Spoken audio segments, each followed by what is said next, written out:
Good morning, labas ritas. My name's Richard Schofield and I'm English, but I've been living here in Lithuania for over 10 years. And as you've just heard, I'm a documentary photographer. In 2009, I graduated with a distinction on the master's degree program of photojournalism and documentary photography at the London College of Communication, using nothing but this mobile phone, which I have in my pocket somewhere, which is rather unusual. The reason I used a mobile phone was two reasons. One, it's very, very cheap. And secondly, I have a very simple theory, or philosophy basically, that it's the photographer that takes the photos and not the camera. I'm here today not really to talk about myself, I'm here to talk about other people, in particular 6 documentary photographers of different kinds who are all basically amateur, who've been working for the last 200 years, producing some extraordinary work. I'm basically interested in this idea between, this weird area between professional and amateur, and basically I want to show you that it's a myth. So, here we go. This first slide, what can I say about this slide? It's rubbish. There's nothing good to say about it. It's out of focus, you don't know what it is. It's awful. If you took a photograph like this, you'd be quite ashamed, really. But what's really interesting about this photograph is it's probably the most important photograph that was ever taken, and the reason it's probably the most important photograph that was ever taken is because it's the first photograph that was ever taken. And it was taken in 1826 in France, and it's called A View from the Window of Le Grain. And it's taken by a very, very interesting man who's got an even more interesting name. And I'm really, really not prepared to say this name. So I'm just going to hold it up. If anybody knows how to pronounce this name, I'd be really, really grateful. Anybody know how to say that? Who? Nicephore? Niepce? Niepce. Thank you. Nicephore Niepce. Very important photograph. And it's also rubbish.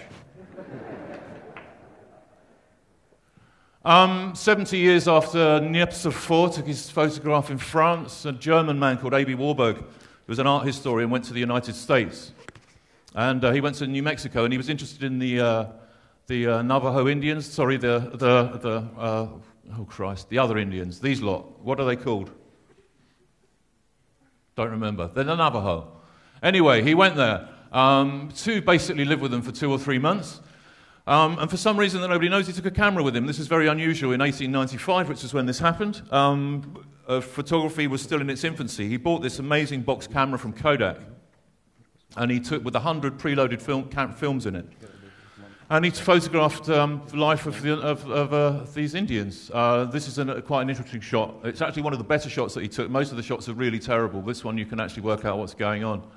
There's a married woman on the left, there's an unmarried woman on the right, you can tell by the hair, and there's a child down at the bottom. What's really interesting about these photographs is that he wasn't really taking documentary photographs as we know it now, he was just taking pictures for his own work. What's really, really interesting about it is he photographed a culture at the end of extinction. 10 years' time, these people are basically gone. You can find them now in McDonald's, basically.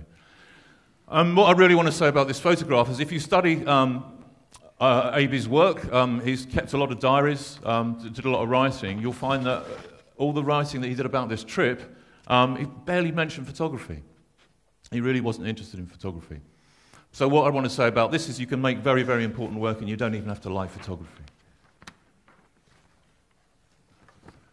Moving on to 1941, this is taken by a German innkeeper called Heinz Jost, and he was forced into the German army in the Second World War, and he found himself in Warsaw.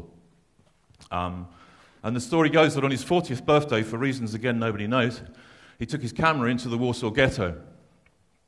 Completely against orders. He could have been shot for doing this. And he went around, he took about 150 photographs of life in the ghetto, where there's 500,000 Jews forced to live. This picture's particularly interesting. It's of a Jewish lady selling the armbands that everybody was forced to wear. That's an interesting story. They had to buy their own armbands before they were all murdered. Anyway, so he went around and he took these photographs. He kept the photographs hidden away in a drawer until he nearly died, and then they kind of came out. They now stand as a really, really important part of history. Again, like A.B.'s pictures, They represent a culture at the verge of this extinction. 3 years' time, these people don't exist. Our whole culture, 600 years in Europe, gone.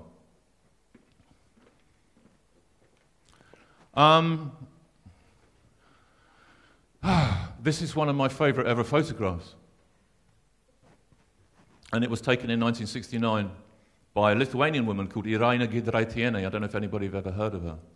No? That's a shame. I've got two things I want to talk about this picture, or about Irina. The first thing is in 1974, Irina was one of the winners. She won a first prize in the World Press Photo. If anybody understands documentary photography, World Press Photo is the holy grail of documentary photography, press photography. It's what everybody wants to win. She won it in 1974. I'm talking about amateur photographers. World Press Photo is for professional photographers. Somehow her photograph got into this competition and she won it. So again, there's just something really weird here. There's a professional competition and an amateur wins it. So what does this mean, amateur professional? It's a load of rubbish. The most interesting thing about this photograph is it works on two levels. Firstly, it's a snapshot. It's a holiday snapshot. It's two people happy on the beach. It's actually at Palanga, which, for those of you who don't know, is Lithuania's premier summer resort. Very nice.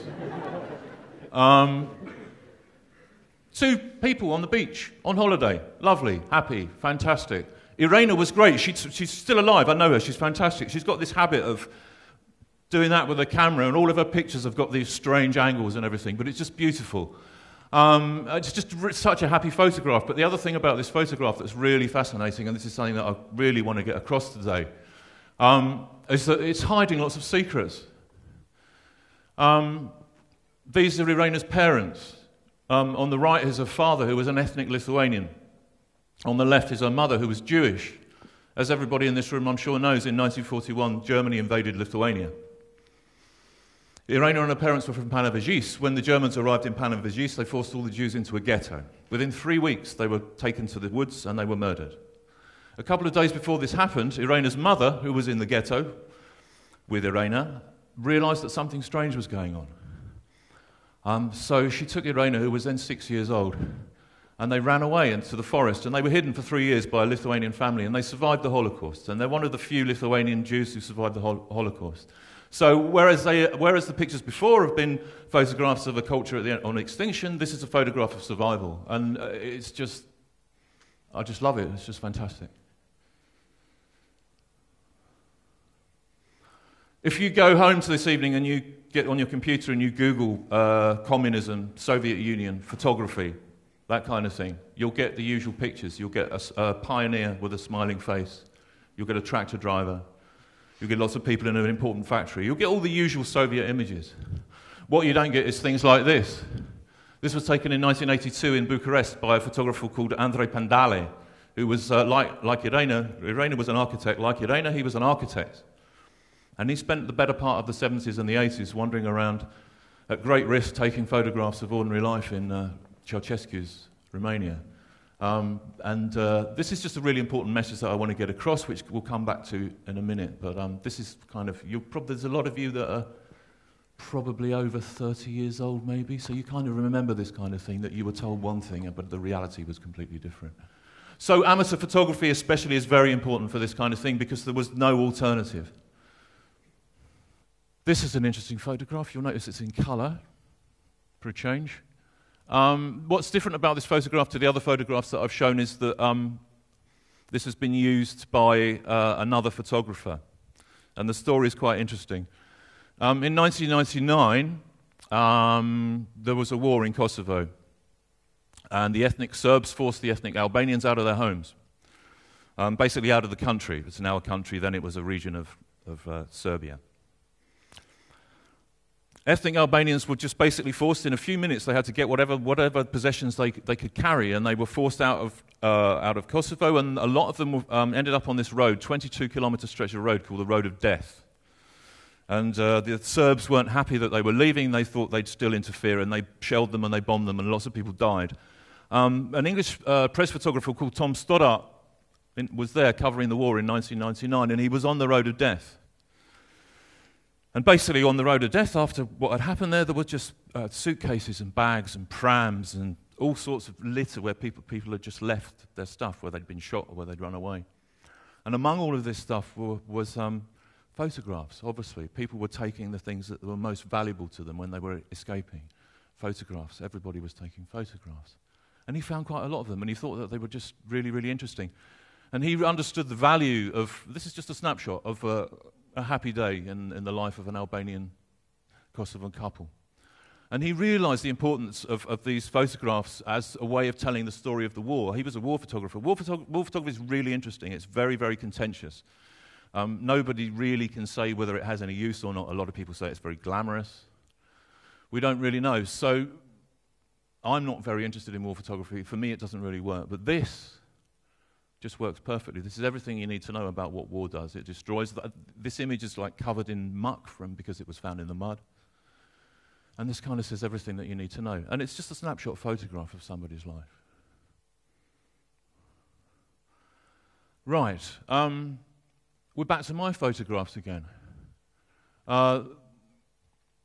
Last June, I was approached by a magazine in the UK, and they gave me a camera, a 35mm camera, and some black and white film, and they told me to go away and have some fun. And I was already planning that I was going to do a project in Visaginas, which I'm sure you all know is a town in Lithuania.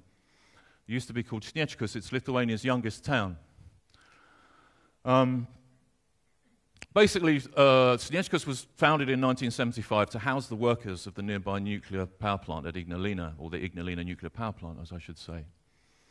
The people that lived there had very good lives. It was utopia. They had exceptionally good jobs, very well paid for the Soviet Union. They all had nice apartments. They had nice cars. They had holidays. Everything was great. And then two things happened. Firstly, Lithuania got its independence, as we've already heard today. That was, 1990, according to the Lithuanians, 1991, according to the Russians. You can argue about that among yourselves. And things got a little bit worse for the community there, and then 2 years ago, the nuclear power station closed. Visaginas was the nuclear power station. That's all it was. You go there, that's all they talk about, that's all it is. So basically now you've got a community that are at this transition phase. And I'm just photographing them. Nothing special, I just want to capture this moment in history where a community is going from one phase to the next. Nobody really knows what's going to happen next. And the more time I spend in Visaginas and the more people I talk to, the more fascinated I get about how life used to be in the Soviet Union. I'm not pro-Soviet at all, it's just a fascinating period of history. And I keep hearing these stories. As I said, Visaginas was founded, it was built inside a forest in 1975. The first people moved there were no houses. They lived in wooden huts by the side of a lake. And the first occupants of the town built their own houses along with the Soviet army. Lots of other really interesting stories. Again, there's no documentation of this. Professional photographers weren't allowed to do this because of the way the things were. So I want to know more and more about what the Soviet Union looked like, what it looked like under communism. And I want to know what birthday parties looked like. I want to know what people did on their holidays. There were hippies in Lithuania in 1969. Did you know that? Hippies. What did they look like? There's no way of really knowing, but actually there is a way of knowing, and people like you have actually got the key to that. Under people's beds, in boxes, in your family photo albums, there is this vast wealth of extraordinary visual history of what happened in the Soviet Union. And it's kind of your story, basically, and that's the one that I'm really interested in. So I'm kind of launching this project, and it's called Snapshot Citizens, which is what my talk is called as well. And that's really about all I've got to say. And I think that's it. Thank you.